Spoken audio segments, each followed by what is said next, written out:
এই মেয়ে, আমার কাছে একটা গেঞ্জি রয়েছে, তুমি এটা পরে নাও। হ্যাঁ হ্যাঁ ঠিক আছে, আমি এখনই পরে আসতেছি, তোমাকে একটু অপেক্ষা করতে হবে। আরে ভাই, এতক্ষণে আমি কাপড়টা দিলাম, এখনো মেয়েটা আসে না কেন? ও বাবা, এই কি রে, এত মোটারে মেয়েটারে ভাই, আমাকে যদি একটা লাথি দেয় তাহলে তো আমি ভেঙে টুকরো টুকরো হয়ে যাবো, আমার এই শরীর, আমার এই বডি ভেঙে টুকরো হয়ে যাবে।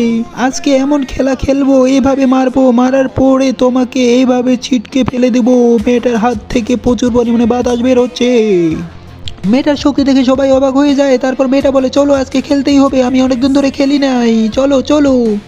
আরে মেয়ে, তুমি এখানে খেলতে আসছো কেন? তোমার তো ক্লাসের টাইম হয়ে গেছে, সবাই ক্লাসে চলে গেছে, এইভাবে তোমাদেরকে মেরে ফেলবো, তোমরা আমাকে এইভাবে বলতেছো? তারপর মেয়েটি চলে যায়, এরা তো ভয় পেয়ে যায়। মেয়েটি চলে আসে তার ক্লাসের মধ্যে, এখানে সবাই তাকে দেখে অবাক হয়ে যায় আর হাসতে থাকে হা হা হা হা করে। মেয়েটি তো মাথা নিচু করে একটু মন খারাপ করে ফেলে, তারপরে তাদের পাশে গিয়ে দাঁড়ায়।